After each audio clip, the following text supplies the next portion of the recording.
Hey everybody, what's up and welcome back to another episode of Rift Talks. I never get sick of that intro. The guys at UGC did such an amazing job putting that together. We got another great episode for you guys this week. Unfortunately, we don't have an interview guest, but I think we'll make do. There's a lot to discuss, a lot of stuff going on, so I'm excited to hop into it all anyway. We're going to start with the Teamfight Breakdown, just like we did last week. We got a really good one for you guys. This actually came from a game yesterday between Clutch and the Golden Guardians, so that should be pretty interesting to look at and kind of take you guys through and see what happened there. Then we're going to run through the patch 9.15. So that was the most recent patch that hit League of Legends, came out last week. Not too big of a patch. Now that, the playoffs are coming up for North America, obviously, and LEC's in a couple weeks, Riot stated that they're not going to do anything too serious. So we'll walk you through some of those minor changes. Then we'll take a look at what happened this past week in North America and in Europe, in the LCS and the LEC, before I get into a quick hot take, and we will get to the TFT section of this show at the very end. Into the patch note, we'll hop into patch 9.15, and then if we can get that figured out for you guys, we'll come back to that. If not, maybe I'll do it as a YouTube VOD after the show, and we'll put that up. We'll put that up separately. Okay, so patch 9.15. As I said, this was a very, very minor patch. I'm actually going to get into that more in the hot take section too. LS is a commentator that I'm sure many of you are aware of and familiar with, and he had a pretty visceral reaction overall to the patch itself.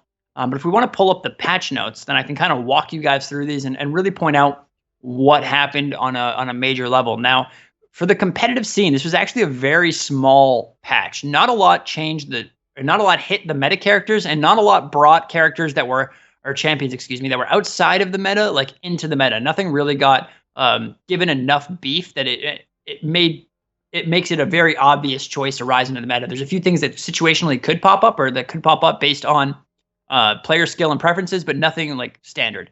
So first, Evelynn, really weird change. I didn't think Evelynn, she wasn't being seen in pro play at all. Maybe this is a solo queue only tweak.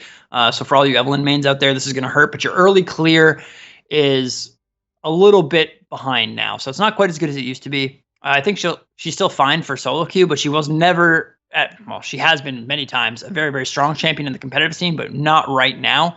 And I think this is just even putting her further behind. Galio was really, really popular earlier in the meta, and he's kind of fallen out of it after they nerfed him. So now they want to give him a little bit of a higher payoff. I'm not entirely sure that this is enough to push him back into the meta. I actually don't think it is. So they now have his cooldown's at least affected by CDR, which is interesting on his passive. That's not something that you see on too many champions. So that interesting little spin there on him. And his E got buffed very, very slightly. You're looking at that. It's 10 damage at all ranks. That's kind of laughable. So not a big change for Galio. That's not going to be enough to pull him back in. Graves got a buff. They're giving him a defensive buff here, which is actually really nice. This is probably one of the better changes in this patch that might actually have an impact on the competitive scene. So Graves getting a little bit more armor, especially in the early game, that can make a big, big difference. Like 3 armor doesn't seem like a lot, but it's a 60% increase on the 5 that he was getting at level 1, right?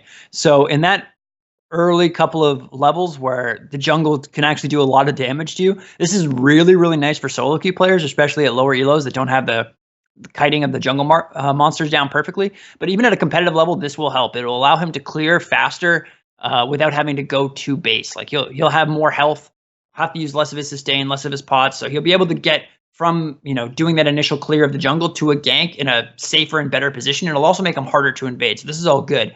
Karma, we actually saw a lot of Karma this past weekend, both in the LEC and in the LCS. She's still a very, very popular pick. And you see they're nerfing her a tiny bit.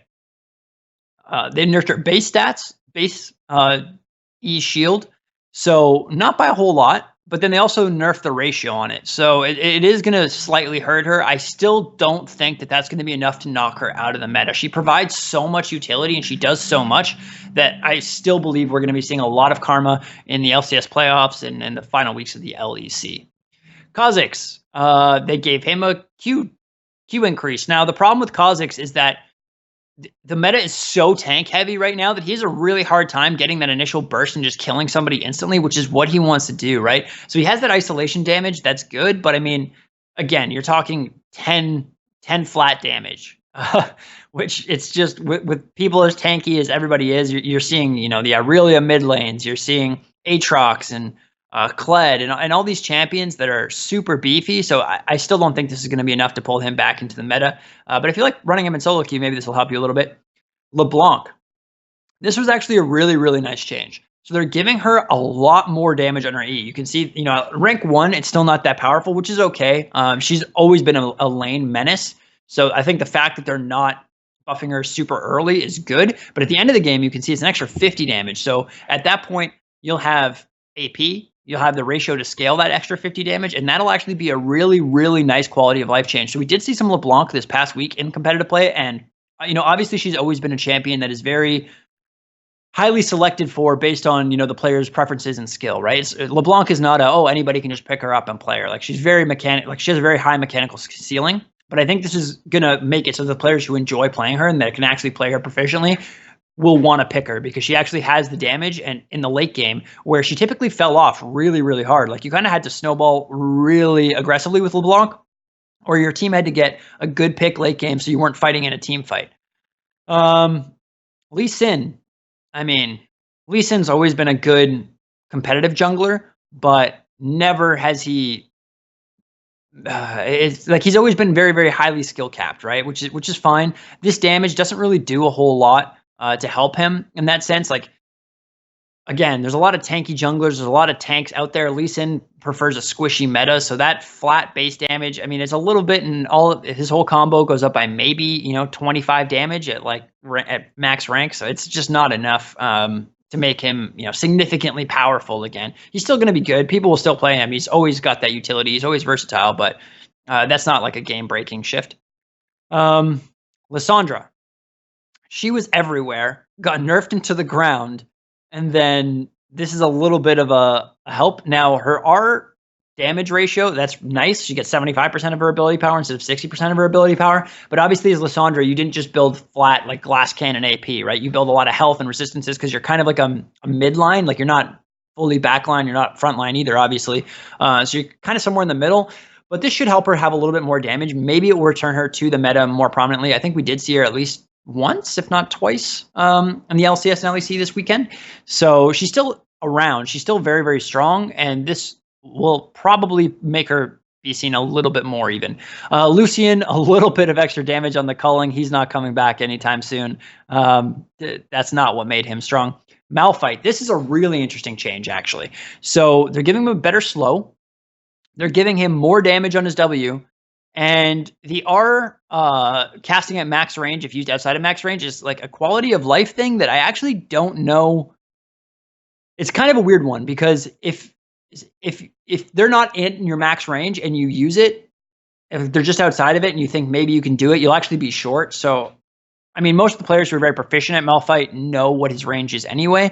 But I guess this is kind of just allows you to click like in that direction on the far side of your screen and have you go max range. So it might be a nice little quality of life improvement. I don't really play enough Malphite to comment specifically on that. But if you do play Malphite, let me know what you think of that change because I'd be very interested to see what you think.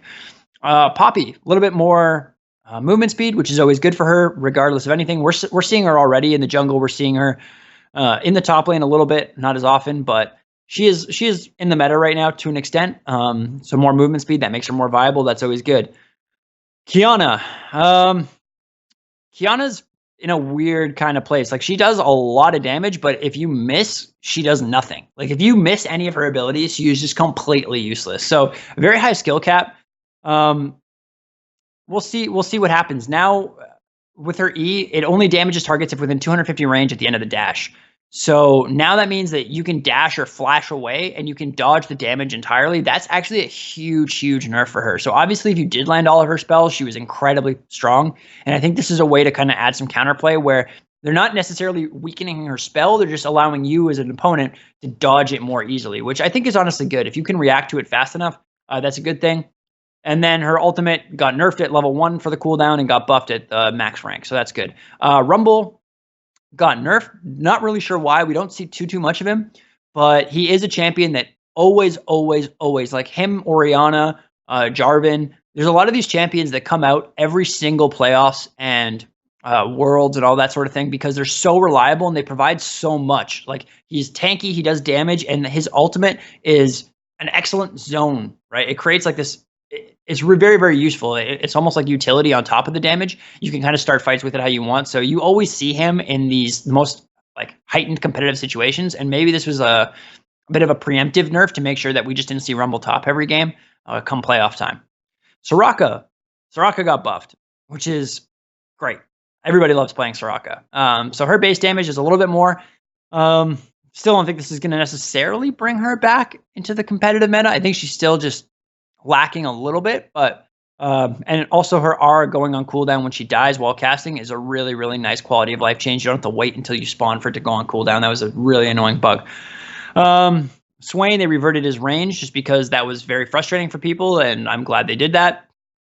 Syndra, small buff at level 3 and at level 2. So again, we're talking like the tiniest amounts of base damage on most of these buffs here, guys. Like, it's barely noticeable. I don't think this is really going to shift the meta in any significant way, if at all.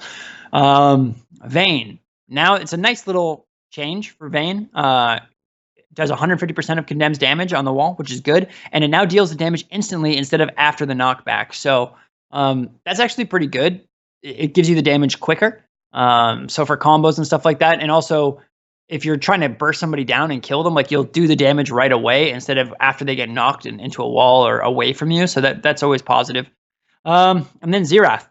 This is actually really, like, Xerath is really, really difficult, but I think he's honestly, like, this is an insanely cool change for him. So now his range at max at level 3 is going to be a little bit smaller, but at level 1 and 2 is a lot bigger. So this is going to allow him to get into those team fights. Like, just if there's a fight going down bot lane, he can kind of just walk a little bit into the river and join that fight super easily, even in the early levels, which I think is exactly what his kit and his playstyle is designed around, right? He's supposed to be that guy who's in the middle, who can help everywhere on the map because of his ridiculous range, and this allows him to do that. So I'm honestly very, very excited to see this. I think, if anything, this is one of the changes that could propel Xerath into the meta, and one of the few major changes that we're seeing in this patch.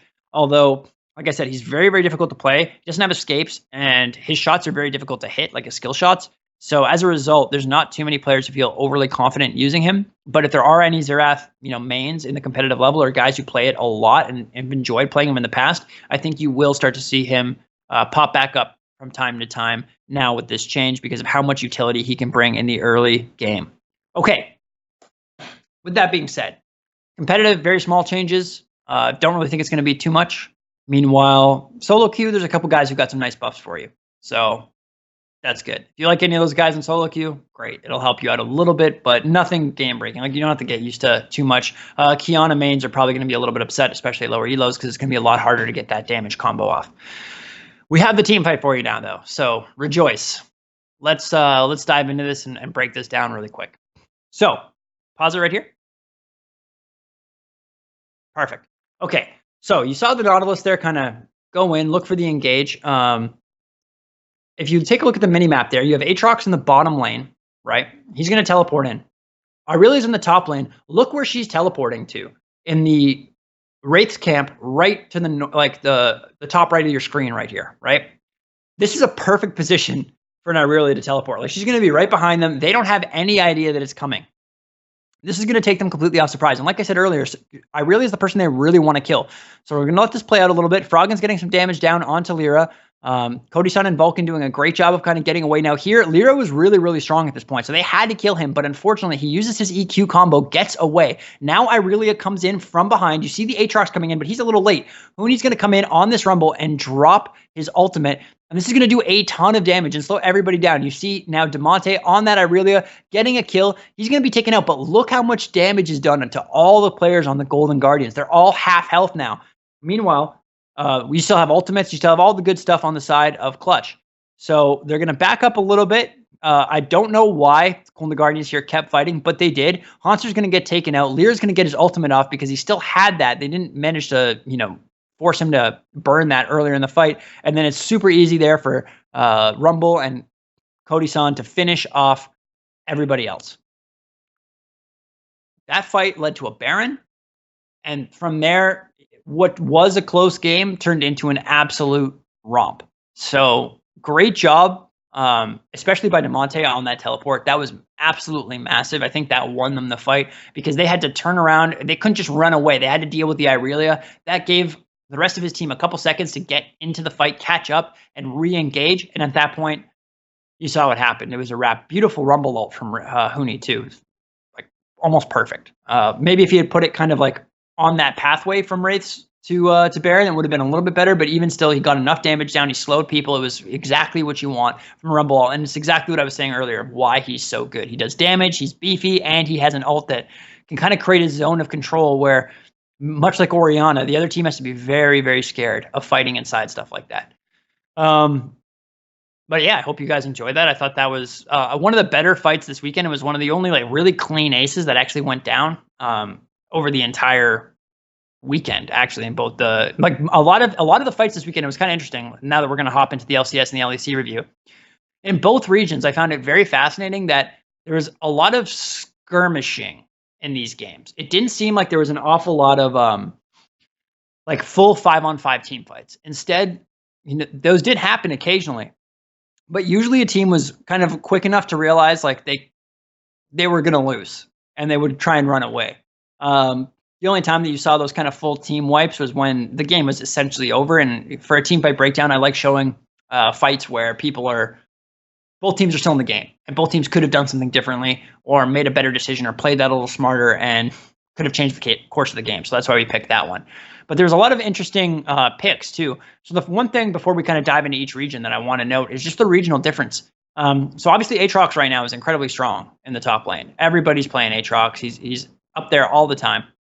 And there's some counters to him, or not necessarily counters, but there's some picks that people are playing into him commonly, right? And they kind of have differed between the regions. So this is what I found really interesting. In Europe, you're seeing a lot of Kled, which makes a lot of sense. He's a great natural, like he can deal with Aatrox and he'll be okay. He'll get out of laning phase and he provides a lot of utility later. He's beefy and basically everything that you want in that lane. Like you can play it safely, you can farm up. You don't have to. You obviously have to respect the Aatrox, but it's not like you're super, super worried about it. You have the answers at your disposal. North America, they did something different, and it did not work. So we saw a couple teams run Tristana top, which I thought was kind of strange, to be honest. I mean, she has an escape. She has long range. It makes sense.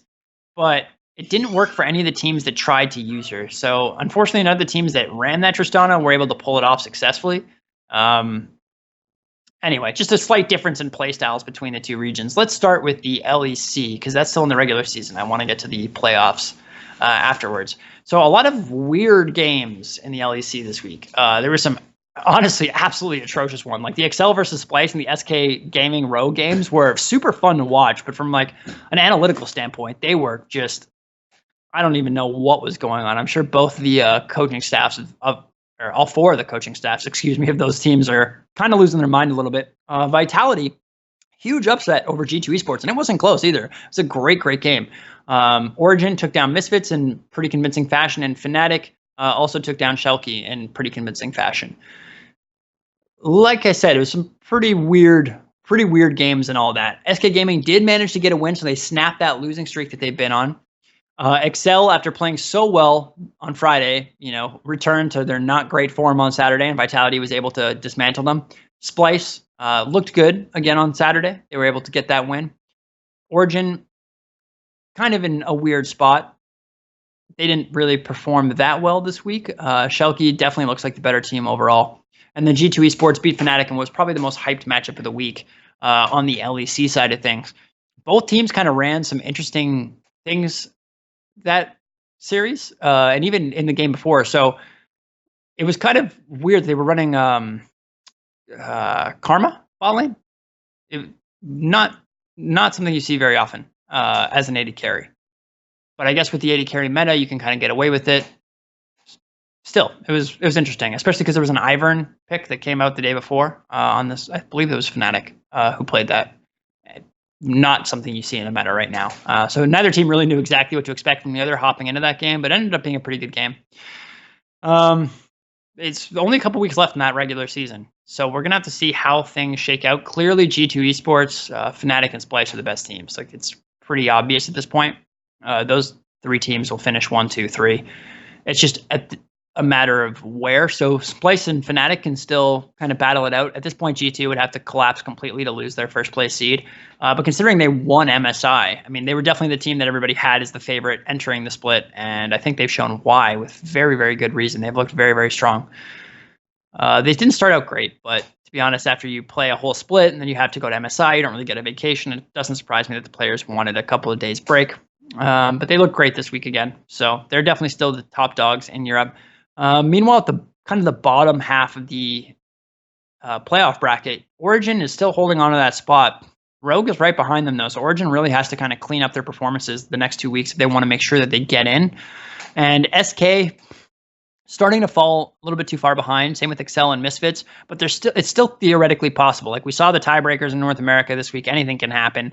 But with only 4 games left, SK, Excel, or Misfits, they're going to need to have a really, really good streak, and Origin or Vitality is going to have to kind of cooperate with them to make sure it's like they're going to have to lose some games. So then that way, they can catch them, because otherwise it just won't be possible. But it will be interesting to see what happens there next week. It's been a lot of fun to watch as a region. I've been having a really good time watching the LEC. Like I said, some of the matches are not great from an analytical standpoint, but from purely viewership perspective, they're fantastic. It's just absolute chaos the entire time. Fight after fight after fight. Lead changes back and forth, and it's really entertaining to watch. So looking forward to those games next week. But obviously the big news this weekend was the LCS, with this being the final week of the summer split. And it couldn't have come any closer. So I think, a lot of the games the first day were very, very predictable. CLG Optic was probably the closest, but still I think everybody would have had CLG, Cloud9, TSM Liquid. Those were all very obvious kind of outcomes that I think a lot of people were expected. And, kudos to those teams for actually putting up and doing the job that everyone expects them to do and finishing with the win. Clutch, 100 Thieves was the one close game that day that people were kind of back and forth on. And honestly, 100 Thieves have got to be kicking themselves over this one, because if they had been able to pull this game out, they wouldn't have had to go into that tiebreaker, and they would be sitting in the playoffs right now. So unfortunate for them. But Saturday went very much according to plan. Now, Sunday, it's a lot of games, as you can see. And it's because, there was tiebreakers. So 100 Thieves did manage to beat CLG. That was huge for them. Also, Optic lost, which was big. TSM... If you guys didn't see the TSM Liquid game, it was ridiculous. Liquid literally trolled and pulled a 5 Glacial comp thinking they were playing TFT or something, and absolutely smacked TSM. It made no sense. Like, the picks weren't meta. It wasn't... They were running a Nivea and Ashe, okay? And they won that game. So I don't know what's up with TSM, but they are a shell of the team that they're supposed to be. Bjergsen can only do so much. The rest of those guys have kind of got to start stepping up and really contributing more, because at this point, they don't have a chance at beating Liquid when Liquid's actually using a meta comp and trying to win seriously, because that wasn't even close. Clutch Golden Guardians, obviously that was a good game up until the team fight that we just broke down a little bit earlier, where Clutch kind of started to run away with it. Echo Fox FlyQuest, that was a game that no one really cared about. I mean, it was fun to watch, but let's be honest here. Then the tiebreakers. This is where things got really good. So Optic Gaming played 100 Thieves and won. So that kind of put them into a winner-take-all with Golden Guardians. Then Cloud9 and CLG played for the second spot. So they played for the bye, essentially. And Cloud9 absolutely destroyed them. It was a massacre. They look really, really good right now. I would be very, very worried about playing Cloud9. I don't think that's going to go well for whatever team comes out and finishes and wins that first quarterfinal. And then Optic managed to clutch up again and beat Golden Guardians in order to kind of get through. So a rough day for the Guardians. They, lost a clutch, and that probably hurt their confidence and everything. They could have had the spot. They had it there in their hands if they had just beaten Clutch, but they lost. And then Optic obviously was playing incredibly well. Meteos was actually looking a lot more like old Meteos, the guy that used to carry, or not necessarily carry, but really help carry Cloud9 back in the heyday of that organization. Or I guess they're still in their prime, but when they started, at least, you know what I mean. So look at the 2 quarterfinals. CLG Optic. You got to put your money on CLG here, but Optic did look really, really good. And honestly, CLG is kind of a mixed bag. They play really, really well some games, and other games they just don't look very good at all. Stixay is a big part of that. When he's on his game, they play phenomenal. When he's, making missteps and getting caught out, then things go really badly really quickly. TSM versus Clutch Gaming. TSM has to win this. They're widely considered one of the most popular, one of the best organizations in all of, in all of League of Legends. Everybody thinks that, they have some of the most fans in all of North American League, and they have just not been performing up to par recently. They have one of the most talented players in the entire world in Bjergsen, and they really need to start utilizing him better. So I expect TSM and CLG to come out of those two games, but I'm much less positive about the CLG one than I'd like to be. And then I honestly think that Liquid and Cloud9 will be in the finals. Those two just have looked so much better than everybody else this entire split. And I think that they will most likely end up, beating whoever finds them in the semis. Should be pretty convincingly too, to be honest. But that pretty much covers NA. It was a good weekend. If only every weekend could have tiebreakers and such emotional games where so much is on the line and your whole season is at stake essentially. So that was really, really fun to watch. Those games were great. Excited for playoffs. Should be a really, really good weekend. You guys definitely don't want to miss that. All right, let's get into this week's hot take. So LS, if you guys don't know him, he's an LCK commentator, very vocal personality on YouTube. A really, really intelligent league mind. Honestly, if you don't listen or watch any of his videos, I highly recommend you do. He's really, really good at breaking down the game, breaking down the minutia of pro play. You might have heard the meme, just play Annie. That's from him because, he believes in the low skill cap champions for low elo players. And honestly, it's good advice. If you have a hard time understanding the game, you don't want to be hitting or relying on champions that require you to hit 17 skill shots too. It's just too much. Let's essentially take a look at what this is. So basically, he went really, really hard. He did a video on patch 9.14 and then 9.15, as he always does. And then he made a separate video called The Boring Meta. Now, what he was talking about here is how this is essentially game philosophy design, or game design philosophy, excuse me, where Riot, instead of buffing things to deal with things that are strong in the meta, they nerf them into oblivion. So, even this patch, I touched on both Lissandra and Galio, who were really, really prominent in the meta until all the power got taken out of their kit, and they were basically not good. And essentially, his argument was that in the current state of the game, you don't have anything that's good, you just have things that suck less than other things.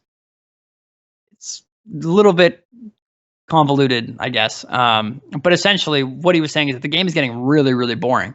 And he kind of freaked out over this after his video. He was streaming, like he usually does these videos live on stream and then kind of just, clips the video for YouTube and then continues to stream. And he was, quite emotional afterwards, basically just saying that this is completely wrong and that understanding that Worlds is coming up, there's not much time left for big changes, right? Like people want the changes to come through now so that they have a lot of time to practice for Worlds, which is the biggest tournament of the year, understandably so.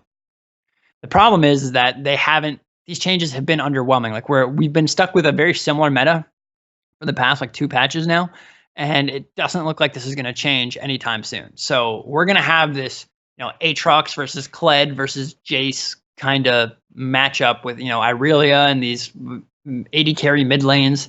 The bottom lane is pretty static. Like you have Kai'Sa and Xayah just dominating.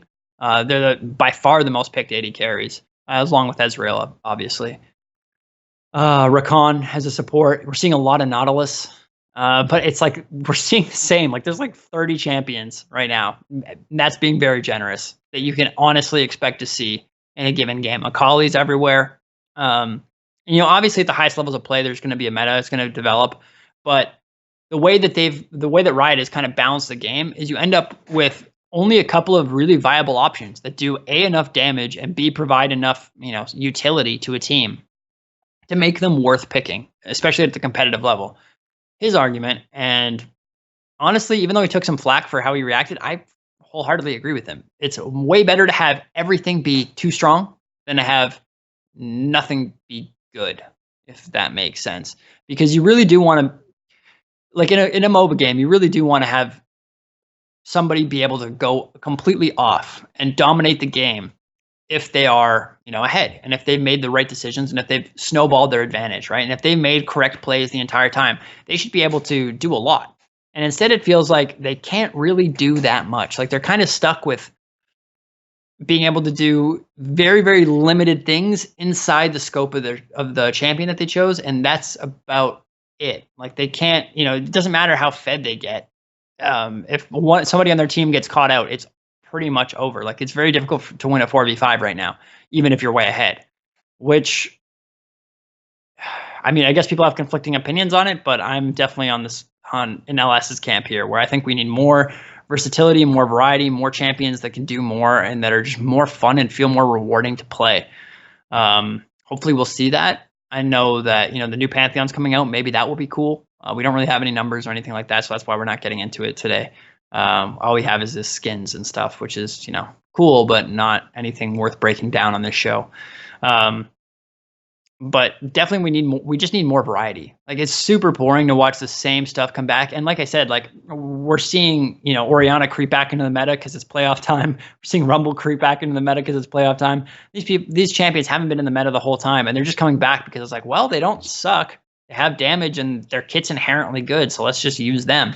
You see Mithy running Alistar, but he's like I think he's the only player running that in the entire Western, both regions, in the bottom lane. And that's just because it's a pick he's been playing a lot, and it kind of synergizes with some of the other, like they like to go squishier on the other lanes, so they bring the Alistar for the tankiness. But that's why Nautilus is seeing so much play too, right? So overall, was a weird outbreak from him. He's usually a bit more reserved, or outburst, excuse me, from him. He's usually a bit more reserved and intelligent, especially because he does cast the LCK. But I can't say I disagree with him. I think he's right. So anyway, that's my 2 cents on that. Now for everyone's either favorite or least favorite part of the show, depending on what community you're a fan of. TFT. Okay, so this last patch was good. It definitely shook things up. I think it made a couple of things that were really, really crap less so. So obviously there's some bug fixes, which is good. They fixed the Frozen Heart. If you guys played the first day, this was dumb. Frozen Heart was basically debuffing twice. So if you put 2 Frozen Hearts on Pike, just nobody moved.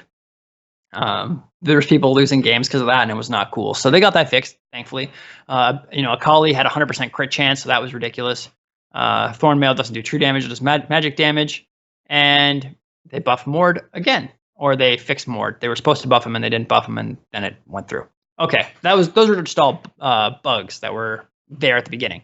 So first off, they made win and loss streaks easier to obtain. So they lower the thresholds for the tier 2 and 3 win-loss streaks. So it means you get that gold a little bit faster, which is good if you're winning, and also good if you're losing, because if you're losing, you really need that gold.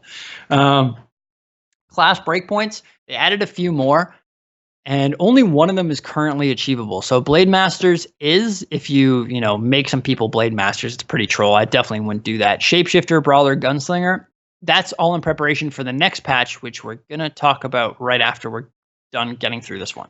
But there's going to be more heroes introduced to the game, so you're going to be able to hit these thresholds. I'm super excited for the 6 Brawlers. 1,200 extra health per unit is insane.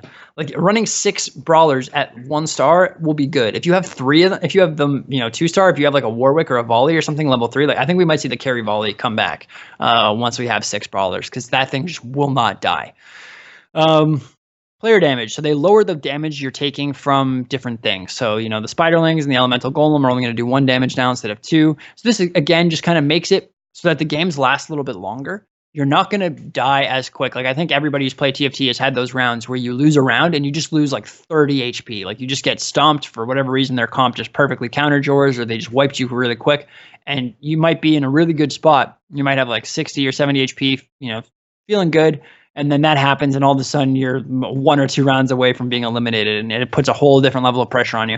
So that can still happen, but it's a little bit less aggressive now, which I think is overall good. And it feels way better when you lose rounds by only 1 or 2 champs. Like, you don't take that much damage. So I think it's good because it gives you more time, which means more decisions. which means there's more opportunity for your skill to show through. They nerfed the carousel, which I'm not sure how I feel about that. They removed a unit. So basically at the end, you have one less unit. So the guy who's in first place, you have less units to pick from now. So it's basically a nerf on leading the game early. So those early, especially when you calculate, how much you lose for the damage that you take, it's not bad being lower for the first carousel or two. Being in first place might not be all it's cracked up to be. Okay, so now for the actual class changes. So assassins, they buffed Rengar tremendously. Again, Rengar, if you guys haven't been using him, is ridiculous right now. He does an insane amount of damage. And Evelyn, they kind of transferred. They added more attack damage and ability damage to her, which is good. Katarina, they gave her more targets, also good. So essentially all these champs, Evelyn was already good, so she's really good now. Rengar's also really good now.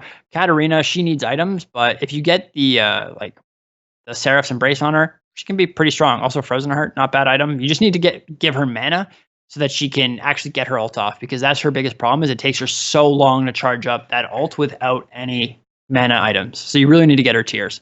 But if you do get them to her, she's pretty good. She really works well in the 4 Imperial comp now too. She can do a lot of damage. Demon, they nerfed it.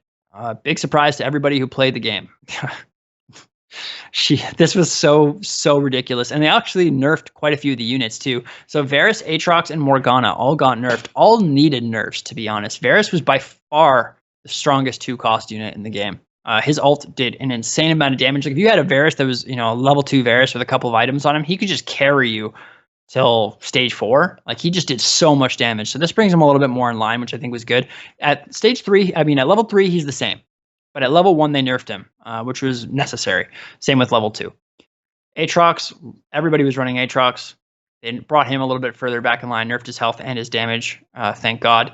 And Morgana, also nerfed at the early levels. So it seems like with these demons, what they didn't necessarily want to nerf them entirely, but they did want to nerf their early game. Just, I have this Morgana, I just found her a 1 cost, I just buy herself, I'll just throw her in anyway. And then obviously they nerfed the demon mana burn chance, which was huge because that was super frustrating to play against. But they didn't really nerf it too much at level 1. So if you only have 2 demons, it's still 20% chance versus 25%. It's not bad, but then 35 and 60 compared to 50 and 85 are pretty big nerfs. So I don't I think it's still good. You can still definitely run 6 demons, but it's nowhere near as powerful as it used to be. But having 2 in an early game is not a bad call at all. Dragon, gone are the days of the unkillable Shyvana, although not really, because Void and Sorcerer are still really, really powerful. So if you get Dragon, it's actually pretty good.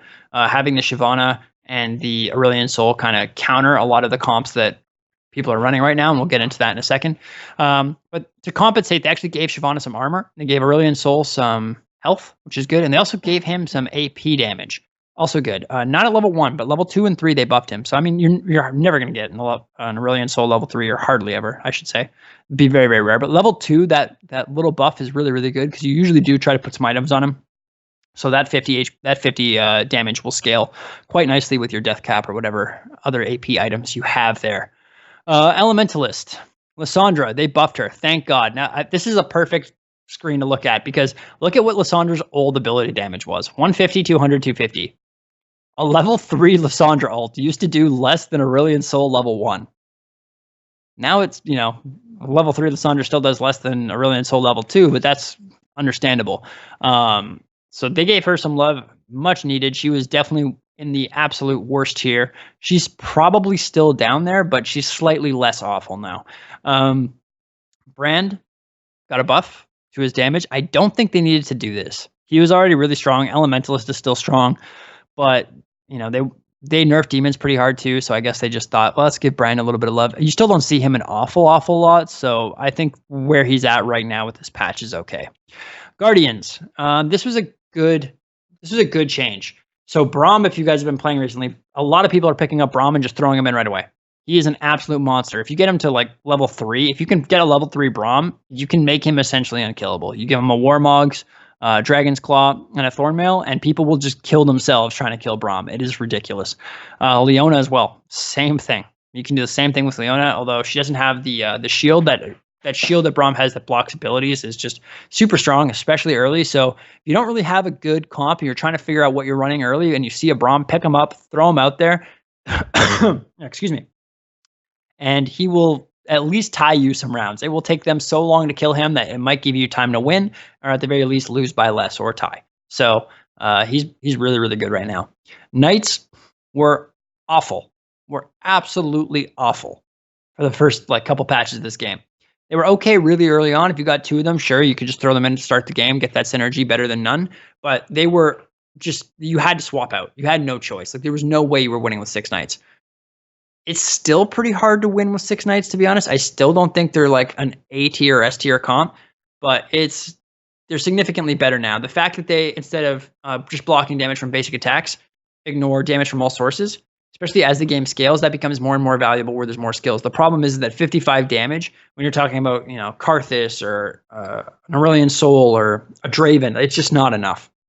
That's not enough to block it. But early game, if you have 2 or if you somehow get 4 to start the game, you'll notice if somebody doesn't have items on their Garen or their Darius and they do their spin, it won't do any damage.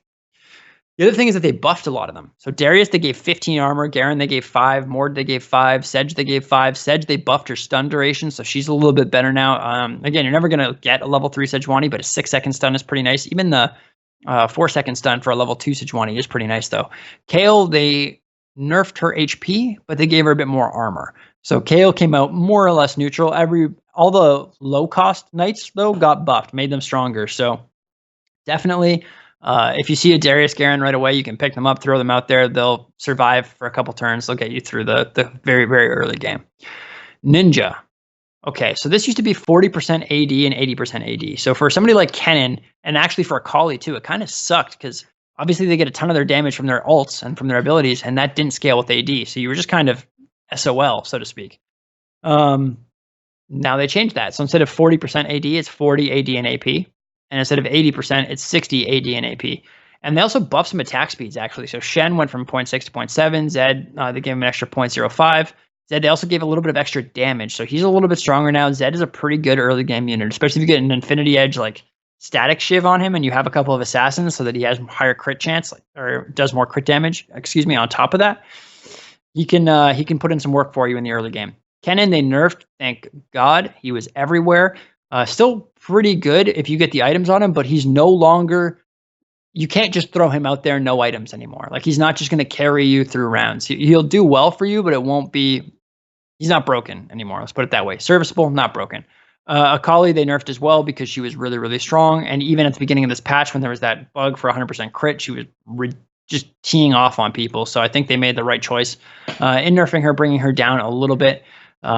But it's no longer an automatic, as soon as I see the Akali, I'll swap Zed out if you're running an assassin comp. And 4 ninjas is pretty good right now. It's pretty strong. If you run 4 ninjas with Void, and assassin and brawler, it works out pretty well for you.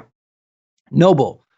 This comp is the bane of my existence, man. It's brutal. You try and run 6 nobles, you'll never find the Kayle or the Sejuani. You don't run 6 nobles, you will see 14 Kales and 17 million Sejuanis. It's absolutely ridiculous. Same with Leona. Not Sejuani, Leona, excuse me. But Vayne, they nerfed her attack damage, but buffed her attack speed. So I actually like that. That was necessary. I think they still need to make her better, to be honest. I've heard Scara say that, in the original playtesting, Vayne was by far the most broken unit in the game. And everyone would just stack their Vayne and just have a hyper carry Vayne and would just kill everything, much like in a League of Legends game. If you have a really, really good Vayne that knows how to position at the end of the game and they have items, they can just kill everything. Right now, she still just feels super underwhelming. If you're going to run Rangers, it's okay. But honestly, it's really, really hard to feel good about stacking your Vayne right now. I think she could still use with a little bit more love on the attack speed side. Garen, they nerfed his attack damage, but we saw they did buff his armor earlier. So kind of comes out as a wash. And they also buffed his attack speed a little bit, which is good, actually, because you're not really using Garen for his auto attacks. You're using him for his spin, right? And his ability damage went up. Went down at level 1 and up at level 3. So level 1 Garen, not as broken, but if you do run the Noble comp and you get it all the way to level 3, then you have a very, very strong unit. Pirate. They also fixed a bug where he wasn't moving. That's actually really important because that was super frustrating. He would spin with a guy on 1 HP left and then he just wouldn't move after that. And now he actually does. So it's Really, really nice quality of life change. It was apparently never intended to stop him from moving, but it did for a little while. Pirate, they buffed the gold per chest by like a tiny, tiny amount, 0.15. Should prevent you from getting some of those boots and fish that were super upsetting, but negligible change. Also, don't really think it was entirely necessary. TF, they improved his cast speed. Thank God. He's still terrible, though. Don't use TF. Like, just don't do it. Him and Elise, just if you see them pop up, just pretend they don't exist. Like, you'll be better because of it. Trust me. Void. Void has quickly become one of the strongest synergies in this patch, especially because of Cho'Gath. So now essentially all of your damage is true damage if you have 3 voids. So Kassadin was always a good 1-cost unit, but they did nerf his attack speed slightly, so he got a little bit worse because again, his attack damage is not why you're using Kassadin. You're using Kassadin for that mana burn. It's a guaranteed demon essentially. Like he has a 100% chance to mana burn. So the fact that his attack speed is slower now, it's kind of hurts him. Kha'Zix, they buffed his isolated damage at ranks 2 and non-isolated damage, at 2 and 3, which is good because especially early on, a lot of the time people aren't isolated. It's not until the end, or if people have really weird positioning and kind of everyone spreads out, that you get the isolation. So that was a nice welcome change. They buffed Kha'Zix's attack damage. They buffed Rek'Sai's attack damage, but Rek'Sai is, she's still bad. Just like, okay, I guess, but it's just her ult is so inconsistent. Like you'll go underground, you'll get hit as you go underground, you won't get the heal. You'll pop up somewhere completely random and hit nobody with your ult. That's a problem with a lot of champions. So ult targeting is still not good in this game. They need to fix that a little bit, but Rek'Sai ability damage gone up a little bit, but again, you miss it half the time, so it doesn't necessarily matter. And her heal was nerfed. So I don't know. I kind of preferred the heal rather than the damage, but I guess with them going to Void, doing true damage, they felt that it made more sense to give her a little bit more damage and remove some of that heal. I think they could put some of the heal back and she would still be a perfectly okay unit. Like at this point, she feels very underwhelming. Cho'Gath got an increase to his attack speed, increase to his ability damage. Now, this is most likely getting nerfed, so this is going to be a 1-week thing. And his knockup did get decreased. So it's not quite as long of a stun, but the amount of damage it does with that being true damage is insane. If you run, so a comp that's really, really popular right now is Void Sorcerers. You run 3 Void and 6 Sorcerers. Rek'Sai and Cho'Gath get the Brawler synergy. They're pretty beefy for you. With Kassadin, they kind of act as your front line. And then, Cho does an insane amount of damage, especially with the 6 Sorcerers, where all abilities have 100% extra, like 100% damage increase. And then he does true. So there's nothing they can do to avoid it. And it's just, if you run him and Karthus, you will just see the Cho'Gath ult come up, you'll see the Karthus ult come down, and their whole team will be dead. It is fantastic or awful, depending on whose side you're on. So if you're looking for a comp to use for the next couple of days before the next patch comes in, that's something to keep in mind. Also, a quick variation on that is you can use the Shapeshifters with Shyvana and the Aurelion Soul to get the immunity to the magic damage that you're going to be seeing. Although the Cho'Gath will still hit you for true damage. If you build your Shyvana really tanky, it's not going to kill her, and she will be able to kill everything else and just kind of walk through the rest of that team comp with relative ease. So that's a good counter to it, at least for the time being, as well as the Glacial Rangers, which is still good. That comp hasn't really changed much. It's the same as it was, still very strong. Yordles. Basically what they did was they fixed dodging. So essentially now you can dodge things like the Gunslinger procs. So if you see a bunch of people running Gunslingers or like Rangers or stuff like that, like Yordles are really, really good. I wouldn't say that they're a comp that you should just go for right out of the gate, but if you're clicking on your opponents in your match and you see a lot of AD heavy comps, you don't see any AP, because the sorcerer comp that I just mentioned will destroy you, because none of that can be dodged. Cho'Gath's ult and most of the Yordles are very squishy because they dodge, so they all just get wrecked. But if you're seeing a bunch of AD comps, they're fantastic. That's about it. So Lulu got a small nerf, thankfully. She's pretty strong. Veigar got a bit more HP, and I believe they're buffing Veigar again, so watch out for him. And Gnar got a little bit more ID. And then they changed a couple of things. So Blitzcrank has a little bit less mana required, so he gets more pulls off now. Ashe got buffed. I don't understand why. She was by far the best ranger already. Kindred got buffed, probably needed. Morgana has a longer cast time, so she just got hit with a whole bunch of nerfs. Like, Morgana's no longer good. Like, she's okay, but she's not good anymore. You wouldn't, like, if you really need a sorcerer, you haven't found an Ahri or a Veigar or a Lulu or something, you can pick her up and throw her in just to have the synergy, but she's definitely replaceable by everybody else at this point. Karthus, this buff is ridiculous. This 350, 600, 850 to 400, 700, 1,000. It just means that 700, 100%, 1,400, give him items, your whole team is gone. And his targets went up. So instead of 4, 7, 10, I mean, you're not going to get a 3-star Karthus, but just having 5 and 9, like 9 at 2-star is insane. That's a whole team. So, I mean, 13 is so overkill. If anybody's seen a game of TFT where somebody has 13 champions, please screenshot and send that to me. I would love to see that. That would make my day. Locket got nerfed. Don't buy it. Just don't buy it. It's just not good now. It gives you a little bit more shield, but it only lasts for 4 seconds. So unless you have a comp like maybe Assassins, maybe. Or maybe if you really, really need your front line to just live, but even then there's so many better items. Like it's just don't do that. Go Phantom Dancer, go Morello's, go Warmogs, go Thornmail, go pretty much anything else. Even Frozen Heart right now is pretty good. Okay. The rest is just, some clarity stuff, some bug fixes, and we don't really need to get too into that. But before we wrap up the show, I do kind of want to show you guys what's on the docket for the next week of TFT, because there's some interesting changes it looks like coming up, including a new synergy. So this is on the PBE right now. They've already made some changes, so we're going to have a new class, Hextech. This is coming out in 2 days, guys. August 7th, right? So they're nerfing Pike, Rengar, Karthus, as I said, both Rengar and Karthus are ridiculous. Pike has also been proven very strong just because of his ult utility. The fact that he kind of dashed through the team and just stun everybody, especially if he's got Frozen Hearts on, and that Frozen Heart applies to everybody, which makes him super, super strong right now. So we're seeing some, most likely, again, this is all PBE, so this is all tentative changes. I don't want to say any of this is guaranteed 100%, but all of these changes make a lot of sense if you played any TFT over the past week. Static Shiv too, you run Static Shiv on 4 Rangers, or you just run Static Shiv, Luden's Echo, and Lucian at the beginning of the game, and he kills everything. Minor buffs, Elise, good. She needs more than a minor buff. Twisted Fate, exact same thing. Vigar is interesting, because I think he's really pretty strong already, especially if you can get him to level 3. Like, he just one-shots everything. Like, anything that's not level 3 is insta-dead. So the fact that they're buffing him is kind of makes me excited. I think that'll help Yordles, and it's definitely going to help Sorcerers. And Runen's Hurricane, that's good. That item was not very good. You only kind of ever got that item if you just picked it up off the carousel. You didn't ever really build it intentionally, I don't think. Okay. So they kind of released a quick note. They said that they're slowing things down a little bit, which I think is good. At this point, they've been changing the game very, very frequently and very heavily, which they needed to do because it's a brand new game, right? So you need to kind of like find that baseline. But now they want to make some smaller tweaks rather than make these gigantic changes every week, because they want people to feel like if they play a lot this week and don't play next week, then they still know what's going on in the game. It's not like, oh, everything that I used to do is just completely trash now.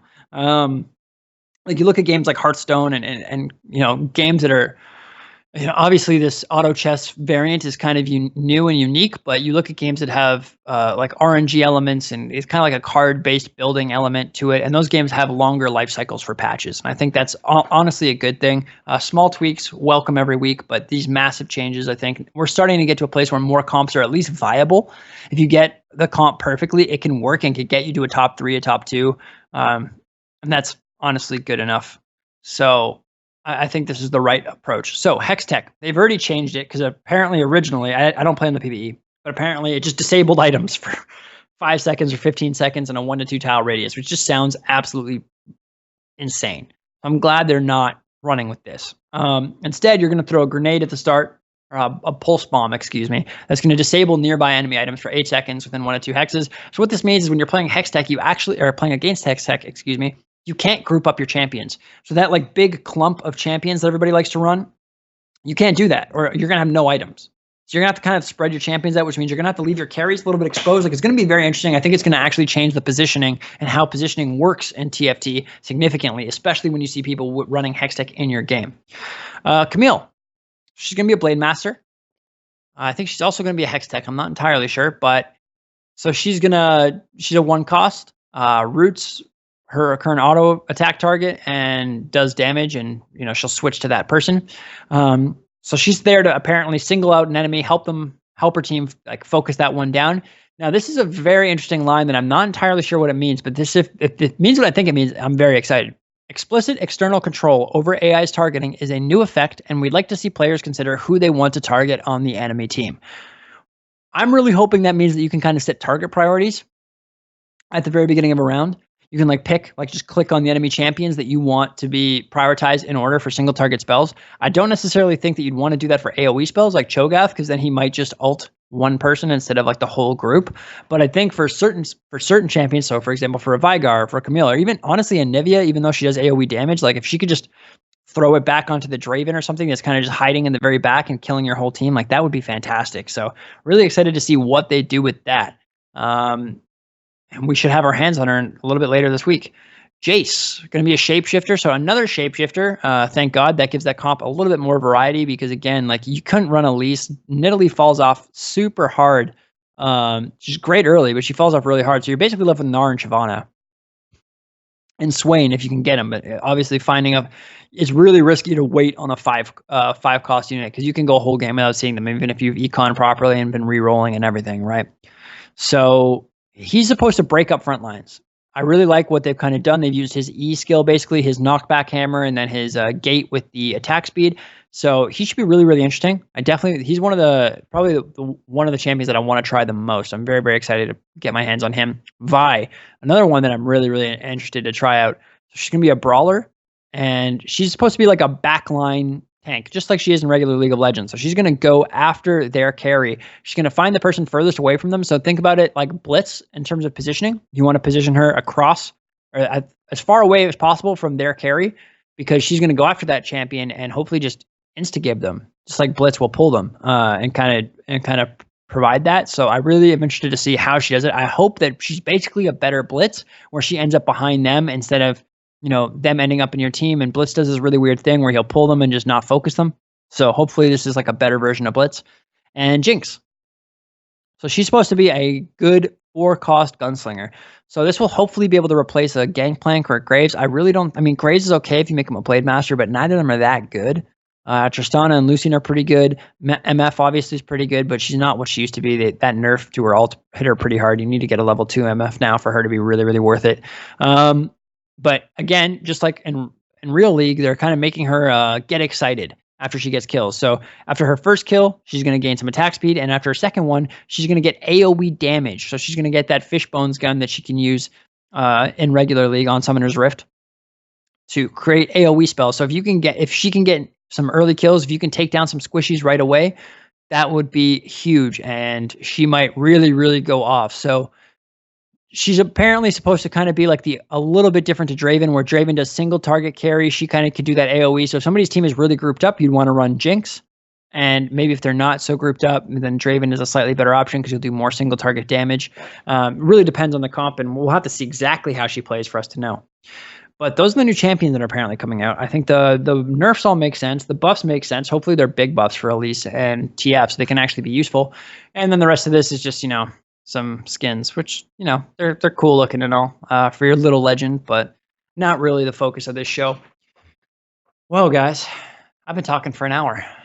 I'm almost tired of hearing my own voice, so if you stuck with me this whole time, I appreciate it. Looking forward to this next week of LCS and LEC. Should be really, really good, especially the LCS playoffs. I can't wait, and very excited to see what this patch of TFT brings. But that does it for us this week, guys. We'll be back next week, and have a good one.